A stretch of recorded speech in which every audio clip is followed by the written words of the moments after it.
welcome to today's podcast. I'm Andrew Soteropoulos. And I'm Terry Magalakis. Welcome, guys. Thank you so much for watching us on YouTube. You know, CHP Live coming at you, CHP TV. Which will be actually called... it will be called CHP TV. It will be called CHP TV, and you are writing it down, which is good. So today, what we want to talk about is something that we actually came across, and we actually wanted to question it. I definitely did. You definitely did, because something that... Well, the thing is, this is the one that I do believe something, you know, of too much of a greater thing. Can it be something that results in a bad way? And this is what we, want to focus on today for you, for you viewers. And look, before we start, make sure to click on like, subscribe to us, leave a comment of anything you guys want to hear from us.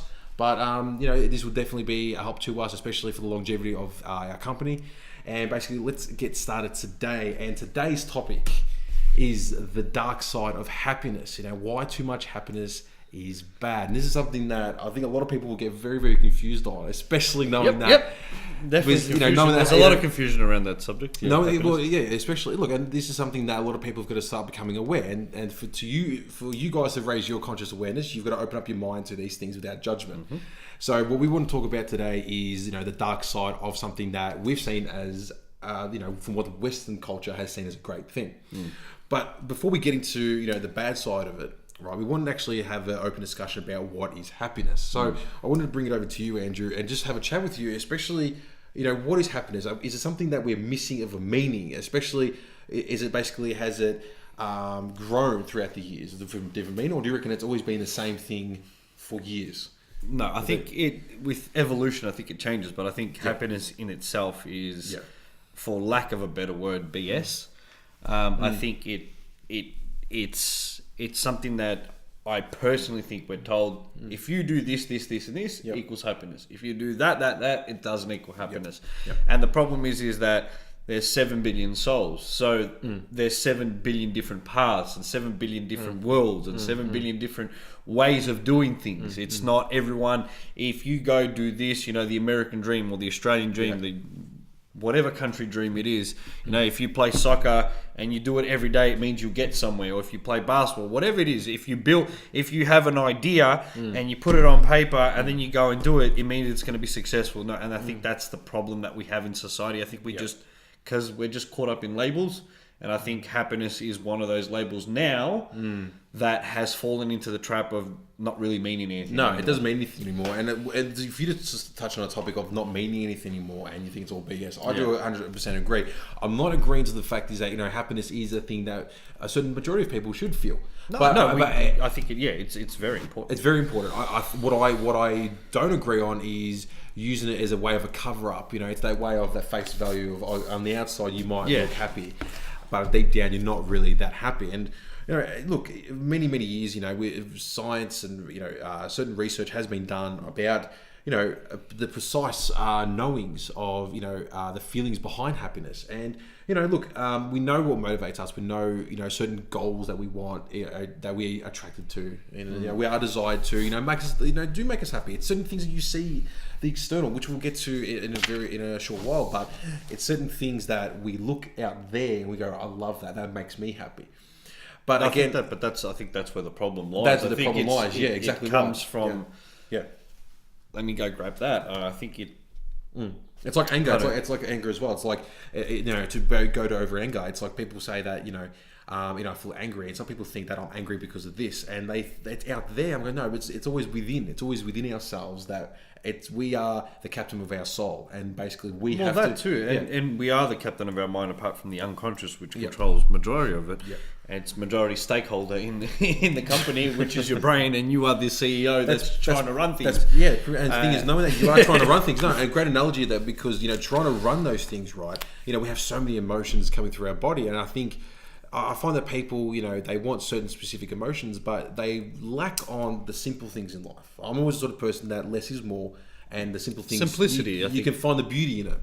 It is. I think simply, it's like when people look at a painting and it's like it's a dot.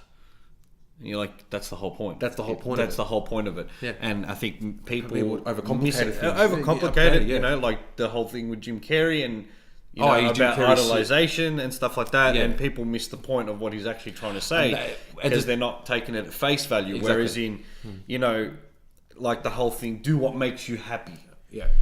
But the thing a lot of things make me happy. Do what makes you happy. Of course, a lot of things make you happy. But I would question that and going.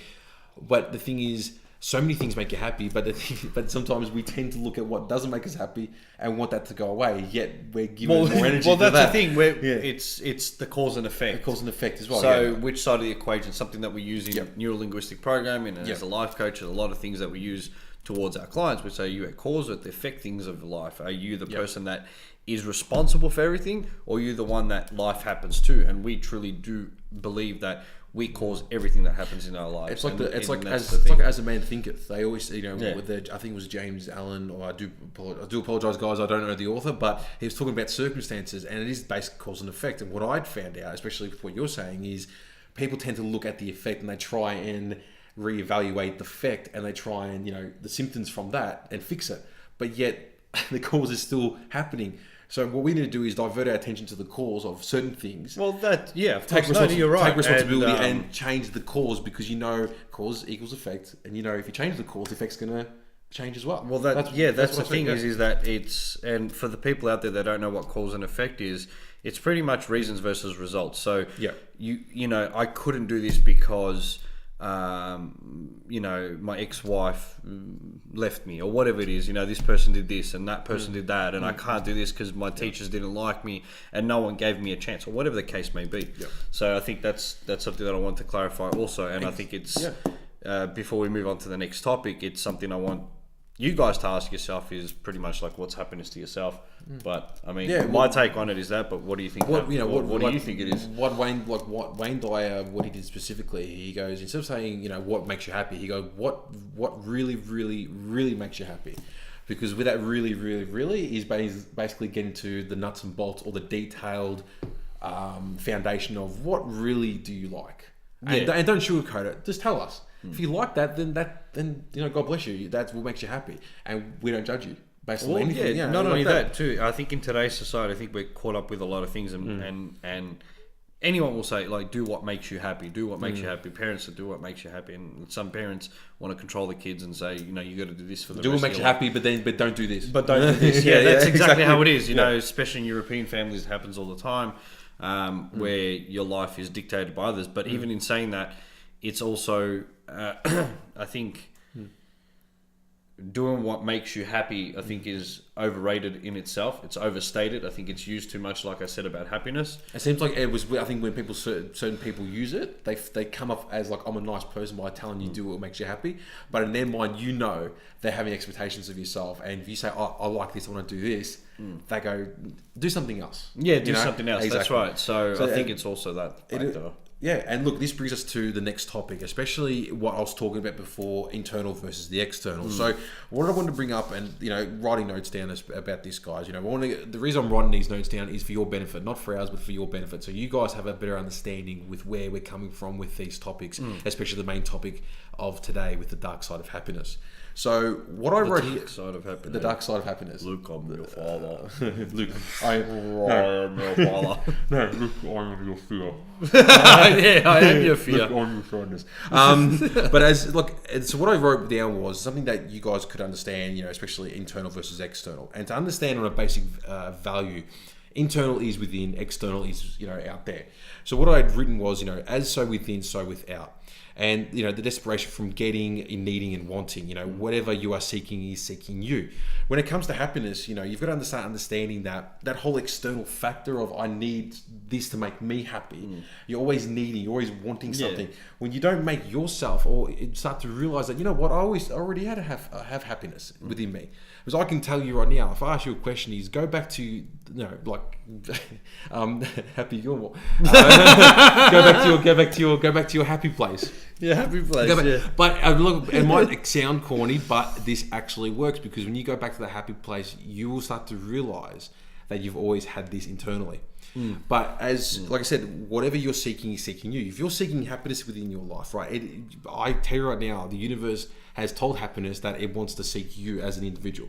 It might be a bit, it is a bit, deep, a bit deep. But this is something that a lot of people have got to understand.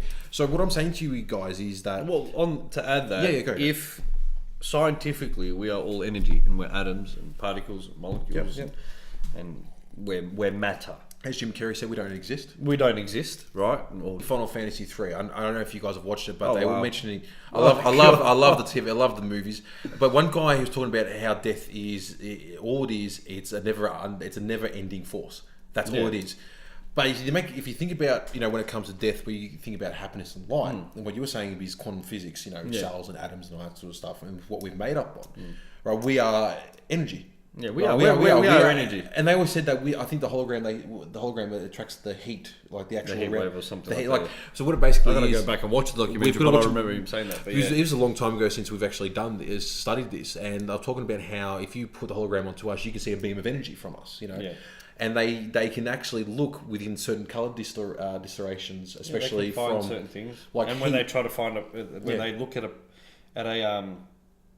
a particle behind a certain thing, it's there, and then when they don't, and when they try to go up to look at the particle behind a glass or whatever, it's not there anymore. That's it. So that means reality changes upon what you think of, because it was Einstein. I think it was Niels Bohr or something like that said that. If you think that they did an experiment with a cat in a box, no one knew who put the cat in the box or if there was a cat in a box. It was all these scientists. And one guy said that whether the cat is in the box or not doesn't matter. It doesn't matter. It doesn't exist because it only exists if the cat... Now, obviously, if someone went and opened it, then will they find if the cat was in there or not? Someone has been told... Is there or is there not a cat in the box? The first question asked, is the cat in the box? Someone says, yes, the cat's in the box. Without you checking the box, then that's a perceived reality of someone else. Exactly. Of something else. Without questioning it. Yeah, without questioning it. And no one knows, is there really a cat in the box? And the cat in the box has only appeared what's in the mind. Of course. It becomes existent. Not saying that it physically becomes form. It's like that. It's like the whole saying of, seeing is believing. Yeah. So the whole concept of seeing is believing, especially when it comes to the term of happiness, the reason certain people aren't happy in their life is because they don't see happiness within themselves. So why would I believe happiness should happen onto me? But what I should tell people is see the happiness within yourself. Yeah. And then, happiness will prevail and will manifest into reality. Well, is that what you meant by within, without? Yes. So within, so basically as so within, so without. So basically you're saying to yourself, I see happiness within myself, I feel it. And out there, especially within yourself, and you start expressing it, happiness will start coming back to you eventually, depending on the rate of your frequency, energy, and how many times you do it. But we're saying that the whole cat in the box thing, because that's really intrigued me, because if you and me were there, right, and everyone's like, there's a cat in the box, and they leave, you and me would just question a lot of things. There'll be a lot, because I'm a sort of person that I'm a deep thinker. I go, so... It's not that, it's also like being a detective as a cop. Exactly. The clues, what the person said, how did they say it, where they said it, trying to figure out their facial expressions and figuring out... Because when people say there's there even a cat in the box? Can someone tell us? Because no one knows. No one checked if there was a cat in the box. They were just, is there a cat in the box? Let's try it. If you think... It's like, remember what I'll tell you about that mouse story where he ran the mice, the rats were running the maze? The maze, it took pieces of their brain out. And then they just had the stem of the brain, and the mouse or the rats or whatever it was, obviously we don't condone any animal cruelty, but they were cutting pieces of the brain, and they left the stem, and the rats the mice would run the maze at a successful rate. Yep. So there's that existing too, and I think when you said, I think within, without, the desperation of getting, needing and wanting, and then you were going along that's when I think it triggered in my head saying, is it even real? So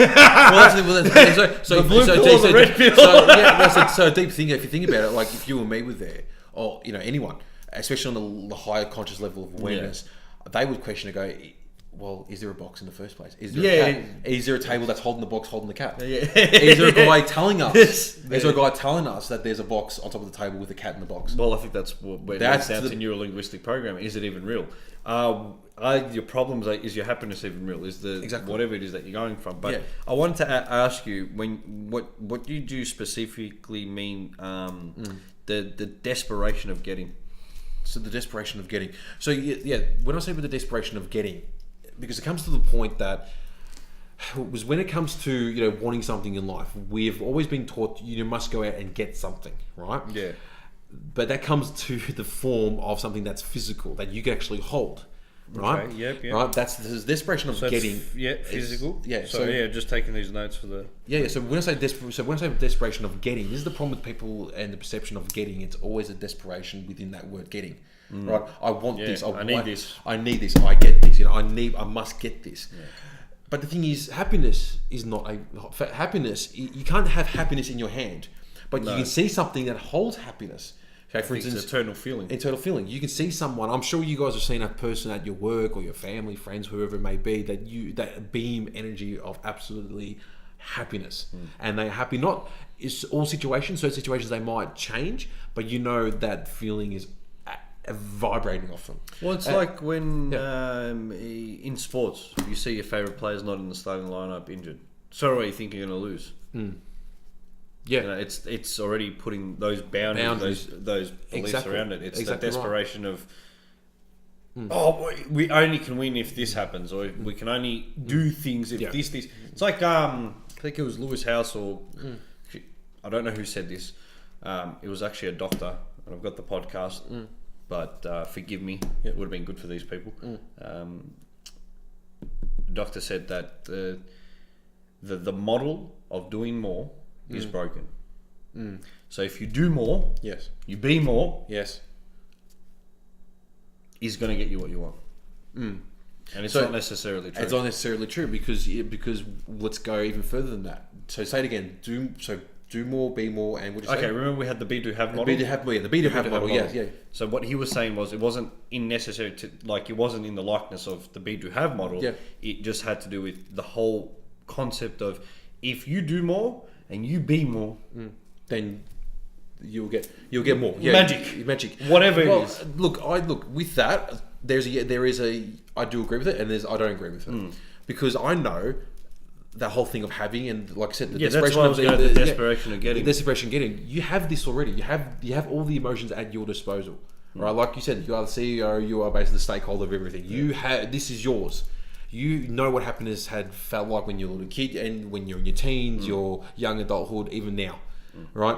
And with the whole thing of you do more this, do more that, blah blah blah. But the thing is, though, people say, "Well, I try to be happy." I go by doing this. I go, have you ever thought about actually just being happy now? Yeah, have you ever tried being 100% being happy? You're right. Present now. Absolutely right. And that's something we'll get to later on with the last bit of what actually make how can we be happy now, and that's something we'll get up to much later on. But the next thing I was going to talk to you about, this is something that I actually did add in from a more of a scientific medical perspective, and you can jump in anytime you want. There's an article I found, especially when it came to the dark side of happiness, and this was done by I do believe it was done by Steph Pinnock, right? And this article is actually pretty good, especially for what she had wrote. Hopefully it's a girl, not a guy, but anyway. What she had wrote, it was actually interesting. She says here, the extreme levels of positive emotions come with the downside of restricted creativity and a more rigid behavior. And in manic amounts, happiness is also linked with increases in risk-taking behaviors such as gambling, substance abuse, unprotected sex, physical stunts, and etc. etc. This is why I wanted to talk about the whole thing of wrong timing and place for happiness, right? And the thing is, it goes on, and she goes on to say, without negative emotions to balance the positive ones, individuals are ill-equipped to recognize threats and danger. This is the wrong timing when certain situations happen. You mean to tell me that if someone dies in your family, you're going to be happy about it all the time? You know what I'm saying? Like, there's a certain emotion to replace happiness when someone passes away. It's sorrow, it's sadness, it's despair. It's sometimes it may be regret, maybe depression. But what this person was saying is that we need these certain balance of negative and positive emotions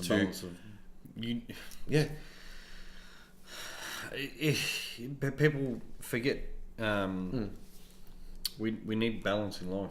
We do, and the whole thing of especially around happiness, because it's probably the biggest topic is why are you depressed? Because you're not happy. And what we know as coaches, it's a bit deeper than that. It's not because happiness. I think happiness isn't so much a destination. I think it's the journey itself. I think people try to seek happiness, and it's all about, if I'm not happy, I'm not going to do this. And then I think that's where mental toughness disappears. And I think you're right, especially because when I went through it with my dad, I pushed feelings aside. Did you feel that you had some certain, like, not risky behaviour, but did you feel that... No, you're right. The risky behaviour came after that because someone's died.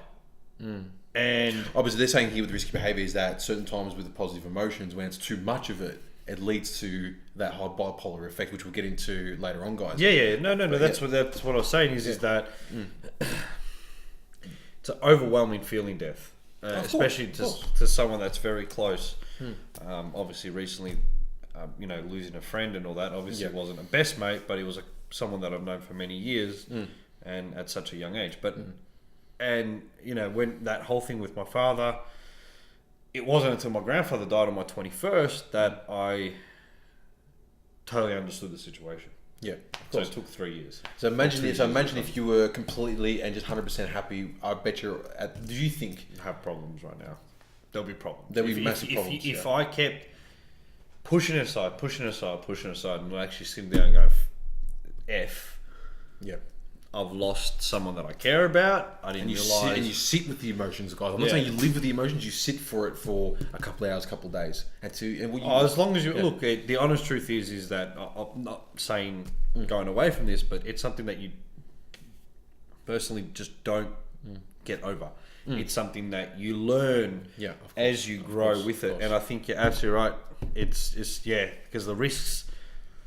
Well, the negative emotions to balance the positive ones. Individuals are ill-equipped to recognise threats and danger, especially knowing that they have got a very extreme level of positive and happiness and emotion. Even with what I do, guys, I do more of the levels of law of attraction and positive thinking and all that sort of stuff. Even I know this, that I'm not telling you guys to think happy thoughts all single time. There are times that you're going to be in the slumps, and that's perfectly fine. But this will always lead to a grateful life. If you feel that, when you go through situations, right, you're in that situation for a reason, and you have to feel that situation with every ounce of your body. Yeah. And the next thing, what she was going on about, especially with this article, was the pathological happiness. And basically, she said the person that wrote this, she goes, happiness is a healthy and adaptive up to a certain point, but like all things, it requires balance, like you were saying before, which you were correct. The contrast of negative emotions is vital to maintaining internal stability. Yeah, which we were mentioning before. Yeah, right. It's an important thing, and I think people. So read that part again. So the contrast of negative emotions is vital to maintaining internal stability. In extreme amounts, happiness can internally obscure concerns for oneself and others. The psychological states of mania, M-A-N-I-A, and psychopath demonstrates how too much of a good feeling can result in something, very bad feelings indeed, especially the longevity of it. And what she talks about, especially with the symptom of bipolar 1, she calls it mania, and basically it's the feelings amazing while it happens. And she goes, what happens is during this moment, it's, again, we're talking about bipolar, extremeness of emotions, especially when it comes to happiness or sadness. She's saying about happiness, or what happens when we hit that point where it's too extreme for us. She goes, the mind races with ideas, bursts of creativity, productivity leads to feelings of heightened self-esteem, and all things seem possible in the mind's eye. And basically, but what follows is something that's, what I was saying before, especially knowing that it's the risk-taking behavior. What she says here, it's basically the risky investments, the gambling, the unchecked consumption of mind-altering substances, unprotected sex, and physical risks might seem like a good idea while the mind and body experiences uncontainable energy. So you got so much energy, and you feel that you're invincible. And even Dr. Phil said the worst thing you could ever do with being invincible is start believing in it. Well, that's the interesting thing is that a couple of days ago I was listening to a podcast, and something that came up and popped in my head was what she's actually talking about right now, and what I actually call reality dysfunction. And it's not a term, it's not scientific, it's something that I call. So what's it called? I call it reality dysfunction, because what had happened to happiness, you're saying? Like, to happiness, but what she's explaining, we're assuming it's a her. What she's saying, and what I mean by reality dysfunction to do with happiness, and the reason I say it, I'm not going to tell the whole story, something happened recently, and then I was like, what's going on? Is this person's reality just a massive dysfunction? Like he or she, I can't remember who it was, their reality is such a dysfunction. It's just not functioning well. And what I'm saying it is, you know, that whole thing where you want to believe something is true when it's not, or believe something is not true when it is, or telling yourself, I'm going to be a millionaire. The whole denial you're saying, the whole denial, and I think I think people confuse extreme amounts of happiness, extreme amounts of. Okay, now I'm saying with that saying, the whole thing you made up of the reality dysfunction, because the whole reality dysfunction, what he's talking about, guys, is it's like a more of a detailed version of Inrto denial. You're going to have that reality dysfunction where, look, it's okay to have not reality dysfunction, but it's okay to have that sort of positive, I might live in a dump, but I live like a billionaire and all that sort of stuff. But if you're not following with actions that are going to support with what you're saying, that whole thing of reality dysfunction. Well, it's like the whole thing about fake it till you make it. It's absolute bullshit because, well, then you're just not being genuine. No, you're not. You're being not who you are. Not who you are, and that's what I'm saying is that she's absolutely right, and I like that you've brought this up. And she says something here: a burst of creativity, productivity lead to feelings of heightened self-esteem, and I think that's the thing the ego. Self-esteem, the ego, heightened self-esteem, especially because when you, like I said, the whole invincibility, and she goes on to say, especially but mania is philosophically a lot like a sugar rush or a cocaine binge. After the euphoria and the energy run their course, the maniac experiences a crash and a compensatory depression. Basically the projects. So projects that you started coming down from something. Pretty much. And so projects that started while maniac seem impossible to complete while you're depressed, and the consequences of your unrestrained actions begin to feel larger than life. So she goes, it's psychopathy is a disorder characterized by a lack of guilt, empathy, or understanding of repercussions.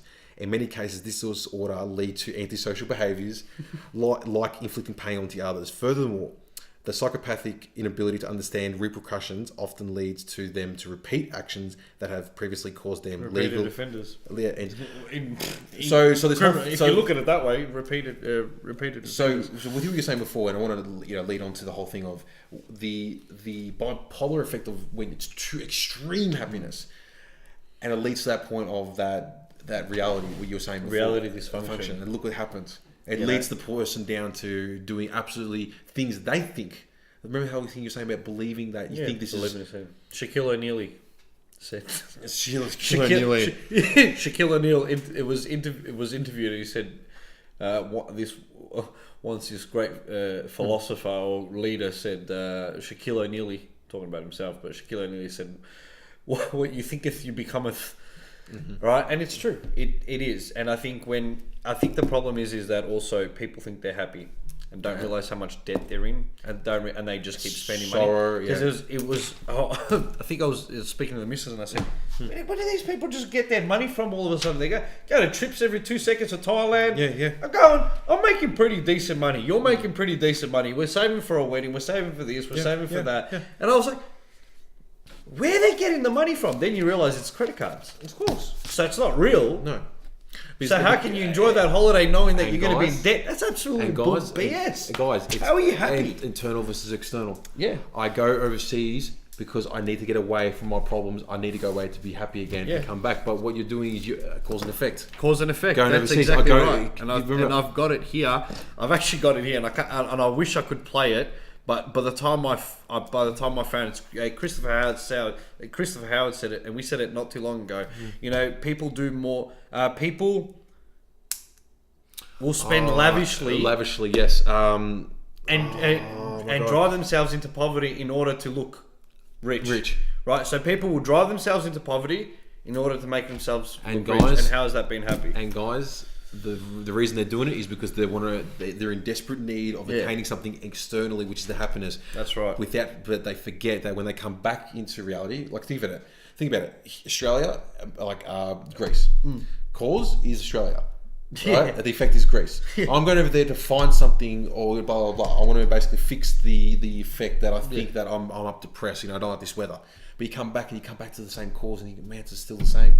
And the whole thing nothing changes. And the truth of it is, and I think something that we're trying to get at is, I think, when you said with the with. No, you were saying here, whatever you're seeking is seeking you, and I think, being present in the moment and really taking moment by moment by moment, because you have to. And what I was talking about, reality dysfunction, I think you have to bring into light whatever the problem is, and I think people don't deal with their problems at all. Don't get me wrong, I've had moments I don't deal with certain insecurities or whatever, but I'm a human being, and we all are. And I think people need to understand that. But this thing, the whole rich thing with what Christopher Howard said, because the instant gratification is another thing that's a big killer, especially when it comes to using happiness in the wrong way. Of course. So though many strive to obtain material wealth, and this is from the same article, though many strive to obtain material wealth in order to be happy, thinking that they can have all the things they want, happiness will surely follow. As it turns out, money can only predict happiness up to a definitive point, and giving to others actually provides a lot more gratification than spending money on oneself. But what about people who suddenly obtain massive amounts of money, like lottery winners? A lot of lottery winners. Think about this, guys. Does instant gratification lead to instant happiness? Interesting. Advertisements for the lottery depict winners as jumping for joy after winning for their new fortune. But after the initial surprise wears off, are they really happier than the rest of us? Well, it's like when you ask a person, you say, "Why are you starting this business?" I want to be a millionaire. Then you break down how much $1 million is, and you realise you're broke. Grant Cardone said this, and he said that he was asked, "How much money do you really need to be happy?" Because you know how people say $70,000. Yes, We've said this previously in another We've video. said this many times, guys, and we'll say it again to you, so it gets, like you said, to your head. Recurring a couple of things. Guess what? It will embed into your mind. They say the oh my god, the annual income, $70,000 a year, $75,000 is what's going to make you happy. Guess what? And this is the problem with most people, and this is what irritates me. Yeah, an extreme rich person financially will say you need at least minimum $20 million. A millionaire, and we said this just before we started this podcast. That why do millionaires go broke? Why do people go broke? Because as soon as they make money, they spend it. They effing spend the money straight away. It comes paycheck to paycheck. 40% of Australians are living paycheck to paycheck. Yep. 40% of Australia's homeowners, what are they called? First home buyers. First home buyers. So I don't know if it was 40% went paycheck to paycheck. I think it was, or live every 3 weeks to a paycheck to paycheck or something like that. So if this is what you want, you get it. Then what? And that's the problem. There is no next step. It's not what's next. There is no next step, and you're absolutely right. Yeah. She's absolutely right. Yeah, she really is. And look, to move on with this, guys, and we want to basically, end on a very, very good note, especially when it comes to, especially when it, flipping the topic to something that we want to help you out with, especially the healthier way to be happy. And what I had written down, especially to end on for today's video, especially, before we actually get into this. Andrew just actually just pointed out something to me, especially with what you're going to talk about. I want to ask you what we written down here was the perception is projection. Viewing the world, and basically, the expression versus impression, objective versus subjective. Yeah. So basically, the different minds and all that sort of stuff. But what I want to talk to you about, especially with the perception equals projection, especially with happiness, because before we get onto the healthy way to be happy, with the perception, and you will agree that certain people's perception on happiness is their leading way of not being happy at all. So the ways they see happiness. Absolutely right. Yeah. And that happiness is a destination, and why. And thank you for bringing it up. Perception versus projection is whatever you're focusing on is what you're going to get. Yep. Not necessarily to the extent if I do this is going to make me happy. Yep. Like I said just before. Once you get that thing that you want, then what? Yeah. Right? Oh, I really want to get that girl. Okay. What next? Do you date her? Like, you got know what I mean? She's giving you a number. I guess what the funny thing is, people will always spend. So as soon as it comes in, external to internal, it's pushed back out externally.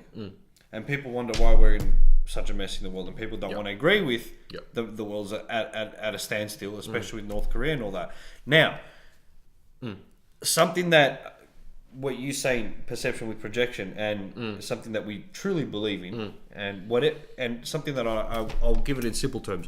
Whatever you perceive in here is what you project to the universe and the world and society. Whatever you project in here will be perceived by others. Of course. So if you think you're an ugly human being, then people will see you as an ugly human being. If you think whatever you thinketh will becometh. It will become. We're talking about physics. We're talking about quantum physics. We're talking about whether the cat is there or not. It becomes real. That problem that you hate the most, I'm scared to lose you. You will lose that person eventually if you don't do it. There's a difference between being open to that person saying, listen, this is something I'm insecure about. But pestering the person and saying, oh, you're doing this, is what pushes the person away. The next thing to understand is what your global beliefs are. How do you perceive the world in itself? Of course. If you believe the world is a big, bad, dark place, and yes, we just said it's in a bit of a hot mess, but that doesn't mean there isn't light at the end of the tunnel with anything. If you believe the world is bad and people are bad and this is bad and that because you're just controlled and manipulated by the news or whatever it is, then that's on you. Right? Don't think it's like perfect example when I say, it's like being a drug dealer and complaining that the cops are always after you. Well, right? So it's one of those moments. It's a moment in life, as an old accountant teacher of mine used to say. And with the global beliefs, because sticking to the topic with happiness, especially with what you were saying, the whole global belief that if you feel that people aren't happy, right, you will take this on, like as a man thinketh. You'll take the circumstances onto yourself without actually realizing that you have a choice. Yeah, you do, right? And that's I think that's the problem people make, and I think like your global beliefs will determine a lot of your behaviors, of course. Because you're like, if you do believe that the world is a big peach and everything is sunshine and happy and daffodils, and too much of it, what you were saying before. Some people don't know how to control it, and sometimes they let this happiness go out to the point that if I'm this happy and I'm filled with like limitless amount of energy of happiness, sooner or later it will lead to a certain psychological dysfunction. Certain people that we see that I've got all this money. Like you see people where they make all the certain money. People that make the 40,000, 50,000. What do? They do unbelievable things. You think any normal human being will go, why are you doing that? Oh, I've just become a millionaire. Because as soon as it comes in, it has to go out. And that's where I'm going, the internal map and what you're doing internally. Of course. So the blueprint of your mind, the blueprint of your life and how you perceive life and what you do with life. Of course. Especially when it comes to happiness, is happiness the overall goal? Yeah. Because and like I said, this is the thing that I was going to bring up with you guys for this next topic. And what you mentioned before about the goal, which I do 100% agree, especially trying to make that as happiness. And I read a quote. It said that the goal isn't to be happy. The goal is to be successful by being happy now. It's in that moment, like you're saying, in that present. Jess said that to me too. Yeah. I had a phone call before we got here, and she's like, we're just talking about a few things, and she did say, it's if something were to happen tomorrow, I know that I'm happy today. That's true. And that's the thing that a lot of people miss. How do I say this? The perception of it. Yeah. People want something. They want their happiness. So I must, in order to get the happiness, it must be this person. I must have this. I must be certain. Quickly. Yes. Does it sound like a child to you? Yes. Yeah. Come on, guys. When certain children, come on, guys. We were all children once. If I did not get this, if I did not get this when I was a child, I would basically have the biggest tantrum, and I'll make a scene. Kids are good salespeople. Yeah, and but sometimes the family will, the parents will give and they go, all right, I'll give it to you. But think about it, there are people like that who are in their 40s, 50s, still now, because they think that the world's going to give them something. And they're trying, they're still going for it. And look, sometimes going for more and more, is never enough, because once you get more, your mind is always saying, well, I need more than that. I'm not happy with what I have right now. This is why I'm mentioning this quote, and I'll repeat it to you guys. The goal isn't to be happy. The goal is to be successful by being happy now. It's the moment in time right now, right?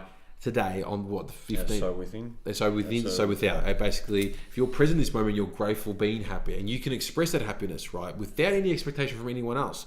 But also with the conscious awareness to actually pick on who's negative and who's positive. you can make the choices to your own self. And again, that's what I wanted to finish up on today. But I wanted to talk to you about, if anything, because we wrote here, be fulfilled but not be happy. This is something that you wrote here, because being happy, some people are happy but they're never fulfilled. Yeah, and it was going back to and I was saying this to the missus, and I said, look, see, people,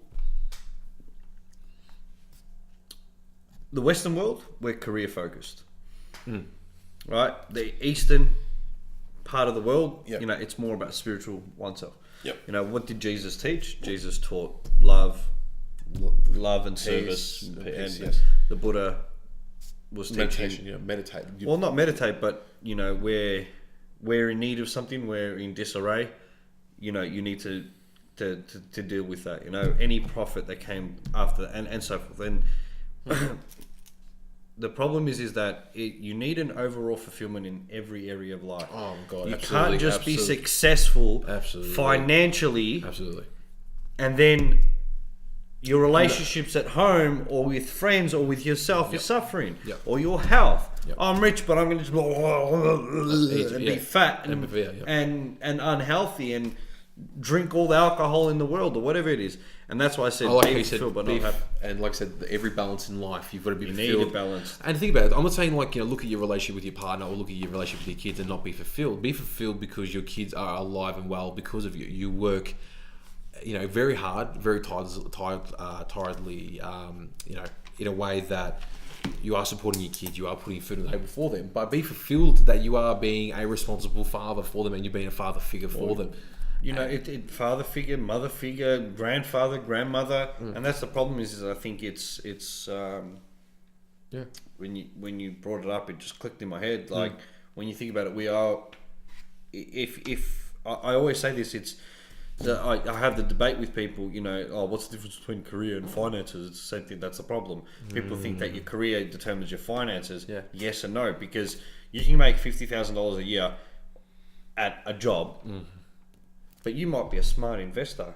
You might have a business on the side that makes $1 million a year. You just like having a 9 to 5. You like, having a normal job. You live a simple life and you don't show that off. So there's a big difference between financial success and fulfillment within the financial area of your life and career, and then there's health, spirituality, personal development. It's like the whole thing with the Bruce Almighty, with what Morgan Freeman said to Jim Carrey. He goes, some of the most happiest people, work 9 to 5 and go home a happy person. Some people just want that, and that's perfectly fine. But if you're the sort of person that you are watching this, and we appreciate it very much, and you are wanting to know more about this, right? And look, you've come to the right place, and look. Especially when it comes to being fulfilled but not being happy, look at your area, look at yourself with what you've done in your life, and that if you're in your teens or your late adulthood or early adulthood, late adulthood, look at yourself and be fulfilled that you've gotten thus far, and pat yourself on the back, because a lot of people don't even make it until 40 or even younger than that. Gary Vaynerchuk, Vaynerchuk Media, check it out. 400 trillion to one. Is the odds of you being a human being. So, and I think that's where the problem lies. I think people just take life for granted, and I think it's that simple. I know it sounds. We're not overcomplicated. Overcomplicated, but I think it comes down to, and then and I don't know if you saw this, but I kept reading.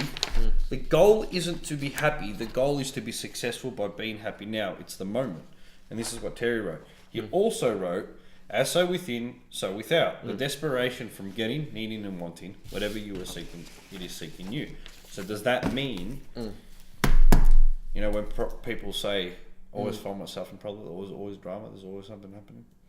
And I think that's something that people might need to look at, because and I think you're right, man. And bringing that up was, I think I was more surprised about what she was saying. I was like, so think about, threw me off a bit. I was like, what do I say next?